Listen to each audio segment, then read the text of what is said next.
Tá, a questão partidária, não. Mas o senhor é uma figura. Não, sim, mas num outro momento eu até poderia falar, mas aqui eu estou com uma atividade institucional. Vamos falar dos brasileiros. Talvez separado, porque. Ministro, nós ouvimos o Celso Amorim falar que já existe um alinhamento japonês e nós que somos dos Estados Unidos. Em relação a quê? A segunda população brasileira nos Estados Unidos, que é norte-indiana. Se existe algum tratado, alguma coisa concreta com os brasileiros dos Estados Unidos? Não só o Ministério das Relações Exteriores, mas outros ministérios, ou seja, o governo brasileiro no seu conjunto, nós temos feito um esforço para estabelecer relações com todos os países onde existem comunidades brasileiras, né?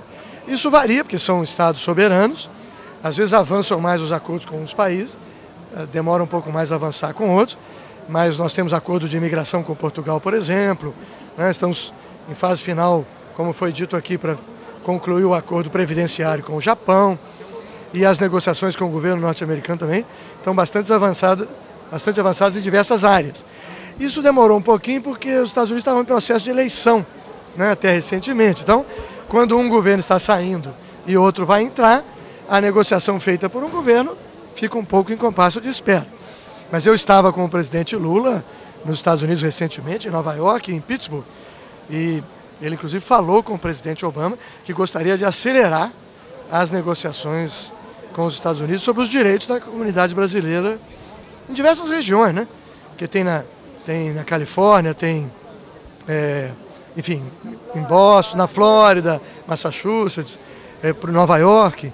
Enfim, é um direito para o conjunto da comunidade brasileira nos Estados Unidos. Agora, o governo brasileiro está sabendo dessa demanda do brasileiro que estão voltando para o Brasil em função da situação dos Estados Unidos? Sim, claro, né? Todos os brasileiros que voltam, não só dos Estados Unidos, né? De vários países europeus que também foram duramente atingidos pela crise, né? É uma realidade relativamente nova para nós, mas o governo brasileiro está tratando com atenção, porque isso tem implicações práticas. Às vezes as pessoas voltam depois de 20 anos no estrangeiro, com filhos que foram alfabetizados do ponto de vista da escrita, apenas na língua do país, né, onde viviam.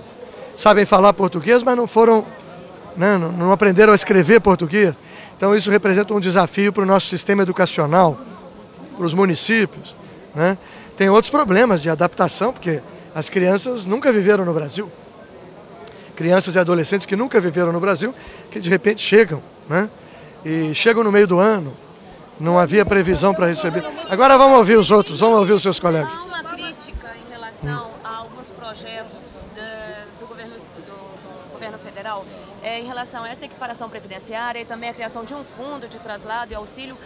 O questionamento é que brasileiros que vivem no Brasil e produzem para o Brasil teriam que contribuir com seus impostos para financiar um sonho de pessoas que abandonam o país para tentar a vida em outros lugares. Como que o senhor avalia essa crítica?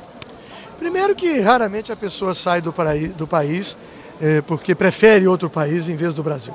A grande maioria dos brasileiros que está no estrangeiro foi em busca de melhores oportunidades. Oportunidades que a injustiça social no Brasil não permitiu que essas pessoas tivessem, né?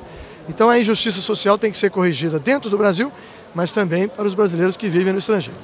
Espera só um momentinho que eu vou concluir, porque é uma pergunta mais complexa, né? Depois, esses brasileiros que vivem no estrangeiro são responsáveis por mais de 6 bilhões de dólares de remessas anuais. Tem contribuído muito para a vitalidade da economia brasileira. Eles mandam dinheiro de lá para o Brasil e poderiam gastar todo o dinheiro lá. E optam por gastar no Brasil. Isso favorece investimentos na construção civil, faz a economia brasileira girar, né? Então, se não for por razão de justiça, que já seria suficiente, também por uma razão prática, porque esses brasileiros contribuem. E se eles contribuem, né, nada mais justo do que também o Estado brasileiro contribua com eles. Acho, honestamente, um raciocínio equivocado. No que diz respeito ao traslado, né, de pessoas que falecem no estrangeiro, isso está em debate no Congresso Nacional, né? Teria que ser criado um fundo e, pelo que esclareceu aqui na conferência o senador Eduardo Azeredo, né, seria para aqueles brasileiros pobres que não tiverem meios para trazer os seus familiares falecidos. Desculpa, mas